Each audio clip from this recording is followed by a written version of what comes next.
3 seconds. That's how long it took for him to decide you weren't worth his time. Not 3 minutes, not 30 seconds, 3 seconds. You walked up, smiled, extended your hand, and in that microscopic moment before you even spoke, he had already categorized you. Useful or invisible? The brutal truth? You were invisible. But here's what's darker. It wasn't your fault. Not really. You were playing a game where nobody ever told you the rules. Right now, as you're watching this, there's a parallel world operating around you.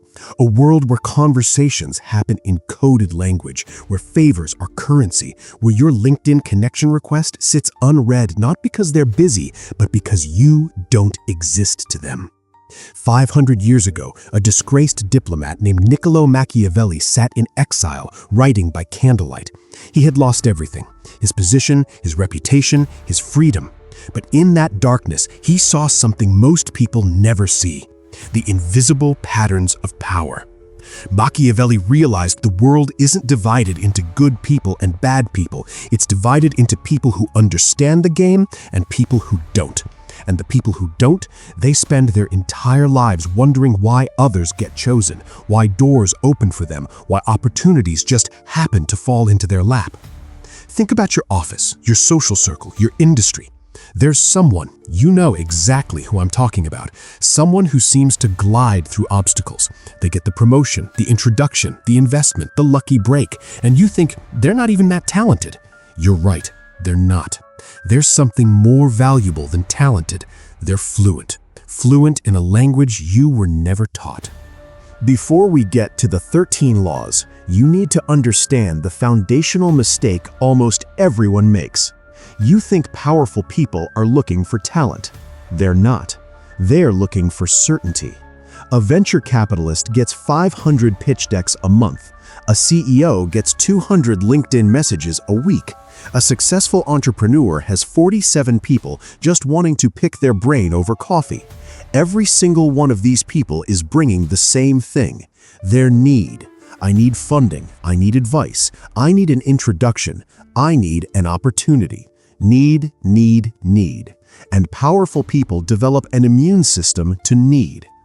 Here's the shift that changes everything. Powerful people don't connect with people who need them. They connect with people who complete them. Notice the difference? One is subtraction from their life. The other is multiplication of their power. This is why your perfectly crafted elevator pitch fails, why your "I'm your biggest fan" message gets ignored, why your business card ends up in the trash. You're coming to the table with a deficit. They're looking for assets. Law number 1. Never approach power empty-handed. Andrew Carnegie in 1850s America worked at a telegraph office. Everyone knows he became one of the richest men in history. Nobody talks about how he got the first domino to fall. Carnegie wasn't the smartest operator in that office. He wasn't the most experienced, but he did something others didn't. Every night after his shift ended, he stayed, not to impress his boss, but to study his boss's problems. He noticed his boss, a railway executive, was constantly stressed about urgent messages arriving when he wasn't available, decisions piling up, delays causing chaos. So Carnegie taught himself the telegraph codes, the advanced ones, the ones only senior operators knew. One night, an emergency message arrived. Boss wasn't there. Carnegie decoded it, made the call, averted a disaster. When his boss arrived the next morning and asked who handled it, Carnegie didn't brag. He just said, "Seemed like the right call, sir." Notice what Carnegie didn't do. He didn't ask for training, didn't complain about his low position, didn't explain why he deserved more responsibility. He became the solution before anyone knew there was a problem. Modern translation: you're at a corporate networking event. Everyone's handing out business cards, angling for a connection with the senior VP. You noticed in his recent interview he mentioned struggling to find developers who understand both AI and healthcare compliance. You don't pitch yourself. You say, that regulatory challenge you mentioned, I just saw an elegant solution to that exact problem implemented at this company. Would you want me to send you the technical breakdown? You're not asking, you're giving, but giving something that requires your unique insight to obtain. Law number 2. Study before you strike. Machiavelli wrote, never interrupt your enemy when he's making a mistake. Applied to power dynamics, never approach your target when you don't understand their landscape. Before you send that LinkedIn message, before you approach them at that conference, before you ask for that meeting, you do reconnaissance, not stalking, strategic intelligence gathering. What are they publicly celebrating? That's what they want more of. What are they publicly frustrated by? That's where they're vulnerable. Who are they recently following, hiring, promoting? That's their current taste. What language patterns do they use? Formal, casual, data-driven, vision-focused.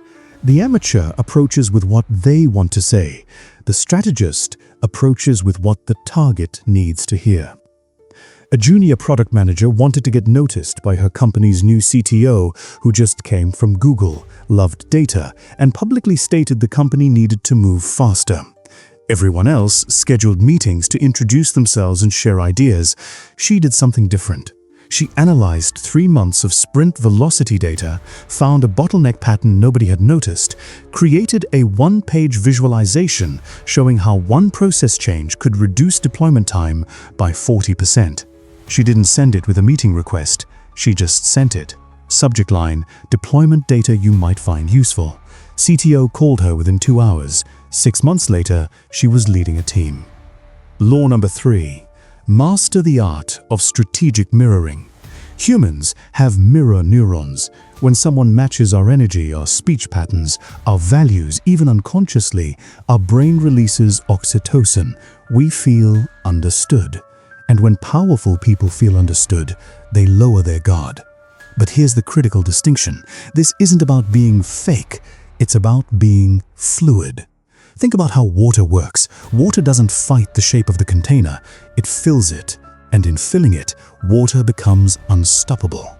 If they're analytical, bring data, speak in frameworks, remove emotional language. If they're visionary, speak in possibilities, use expansive language, connect to larger narratives. If they're competitive, frame everything as strategic advantage, use competitive intelligence, never appear soft. If they're relationship-driven, lead with trust, share selectively vulnerable moments, build gradually. Law number 4. Maintain strategic mystery.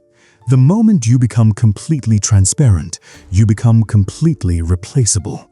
When you tell someone everything you can do, every connection you have, every skill you possess, you become a spreadsheet, a known quantity, and known quantities get commoditized.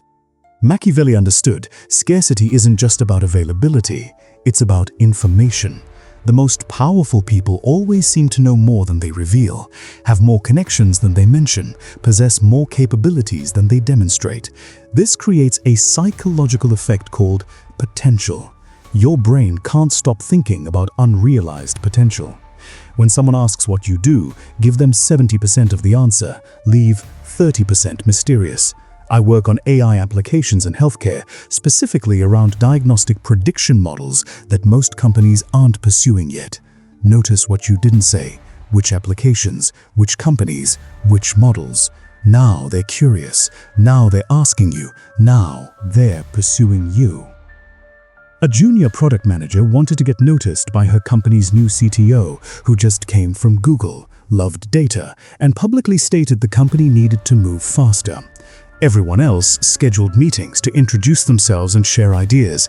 She did something different. She analyzed 3 months of sprint velocity data, found a bottleneck pattern nobody had noticed, created a 1-page visualization showing how one process change could reduce deployment time by 40%. She didn't send it with a meeting request, she just sent it. Subject line, deployment data you might find useful.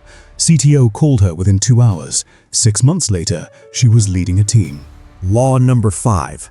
Ambition must be invisible. Execution must be undeniable. Here's a pattern successful people never talk about. They never look like they're trying. Not because they're not trying, but because looking hungry triggers a primal response in powerful people called predator avoidance. When someone is desperately hungry for status, for position, for connection, they're hungry because they're losing, and our brains are wired to distance ourselves from losers. The formula is externally calm, patient, almost indifferent to outcomes. Internally obsessed, strategic, relentlessly executing. When opportunity appears, strike with decisive force. This creates cognitive dissonance in powerful people. They don't seem to need this, but they execute it perfectly, which means they're capable but not desperate, which means they're valuable. Law number 6. Make them compete for your loyalty. Economics says scarcity creates value. Psychology says we want what we can't easily have. Power dynamics say if your loyalty is free, it's worthless. Machiavelli observed in Renaissance Italy that advisors who served only one prince were disposable, but advisors who were known to have options were indispensable. Why? Because powerful people are paranoid. They're constantly calculating, if I don't keep this person close, will my rival grab them? You don't do this by being disloyal. You do this by being valuable elsewhere. Accept that opportunity speaking. Take that advisory board position. Publish that thought leadership piece. Let it be known subtly that you're selective about where you invest your time. Law number 7. Precision praise over empty flattery. Powerful people are drowning in compliments. You're amazing, you're an inspiration, you're a genius every single day from people who want something. So their brain has developed an automatic filter. Generic praise equals manipulation attempt equals ignore. But here's what gets through. Specific observation that reveals you actually paid attention. Don't say your company is incredible. Say that pivot you made in Q3 2023 from B2C to enterprise, most founders wouldn't have had the discipline to kill their darling like that. This works because it shows you understand the why behind their success, not just the what. It demonstrates you think like they think, and it reflects their self-image back to them in high definition. Law number 8. Never outshine the master. This is the law people hate because it feels unfair. I'm better than my boss, why should I hide it? Because your boss controls your fate, and human ego is fragile. Machiavelli watched brilliant advisors get exiled not for failure, but for success. Their success made the prince look dim by comparison. The brutal truth is powerful people's egos are inversely proportional to their security. Make your wins their wins, not in a fake way, in a structural way. You developed a breakthrough solution that will save the company millions. Don't present it as I created this system that solves this problem. Present it as, remember when you mentioned this problem in the strategy meeting? I explored that direction you suggested. Here's what I found. Same solution, different framing. One makes you look smart, the other makes them look visionary for hiring you. Law number 9. Build alliances in the shadows, not the spotlight. Everyone's trying to befriend the king. Meanwhile, the smart ones are befriending the king's advisor. Machiavelli called them the invisible princes, the people with no official title but all the real influence. In every power structure, there's a shadow structure. The CEO's executive assistant who controls calendar access, the board member who everyone calls before the vote, the technical architect who quietly kills projects by declaring them not feasible, the HR business partner who whispers in leadership's ear. These people are gatekeepers, influence brokers, perception shapers, and most people ignore them because they don't have impressive titles. Identify the gatekeepers in your target's ecosystem. Build genuine value for them. Let them advocate for you organically. Law number 10. Transform gratitude into equity. When someone powerful helps you, you have exactly one chance to define the relationship. Most people say, "Thank you so much, I really appreciate it, I owe you," and then nothing.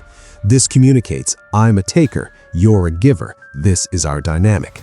The strategic response is thank them briefly, then immediately create reciprocal value. Not equal value, you can't give them what they gave you, but complementary value. A mentor introduces you to an investor. You get funding.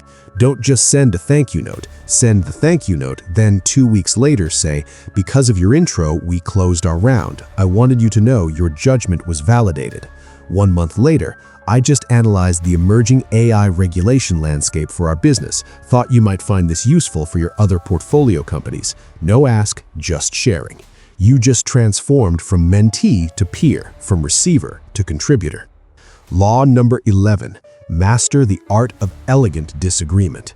Here's something nobody tells you about power. People who never disagree are never trusted. Why? Because powerful people know they're not always right. They know sycophants are dangerous. What they're looking for is someone with the confidence to push back correctly. Don't say, I don't think that's going to work. Say, I want that to work. Here's the one variable that concerns me. How are we thinking about handling this? Notice the structure. Align on the goal. Frame it as a shared problem. Invite their wisdom. You're not opposing them. You're protecting the shared objective. Law number 12. Control your visibility. The people with the most power often have the lowest profiles. Why? Because visibility attracts scrutiny, and scrutiny reveals weaknesses. Machiavelli observed, "It is better to be feared than loved, but best of all to be essential without being obvious. Be critical to the operation, be invisible to the outside world. Win in private, let others announce your wins. Control the frequency of your appearances. Ubiquity breeds familiarity, and familiarity breeds contempt. Scarcity breeds curiosity, and curiosity breeds value. Show up when it matters, disappear when it doesn't." Law number 13. Act like you belong before you've earned it. This is the most dangerous law because it feels like faking it, but it's not about faking, it's about projection. Machiavelli understood that reality is negotiable. Perception is what gets treated as truth. When you walk into a room of powerful people, your body language is broadcasting a signal. I'm supposed to be here, or I hope they don't notice I don't belong. And humans are extremely good at reading that signal. Confidence isn't something you earn and then display. Confidence is something you decide to project, and then reality conforms. This isn't about arrogance. Arrogance is, I'm better than you. This is about self-assurance. I belong here, and so do you. So here's your choice. You can reject all of this, call it manipulation, call it Machiavellian, which yes, it literally is. Or you can realize that these aren't evil tactics, they're the operating system of power. And power isn't going away. The question isn't whether you'll participate in the game, you're already in it. The question is, will you play it consciously or unconsciously? Will you understand why some people ascend while you watch, or will you master the patterns that have governed human hierarchies for 500 years?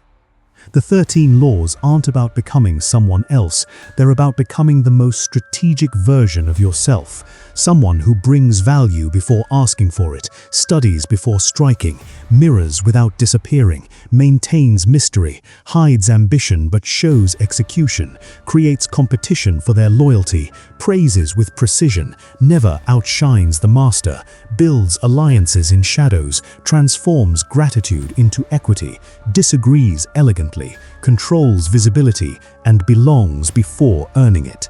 This is how power recognizes power. This is how you stop being invisible. If this opened your eyes to how the game is really played, subscribe to NoirMachiavelli for more breakdowns on power dynamics, social strategy, and the dark psychology that runs the world. Drop a comment telling me which law hit you the hardest, and if you want me to go deeper on any specific law, let me know. The game is already being played. The only question is, are you ready to play it consciously? I'll see you in the next one.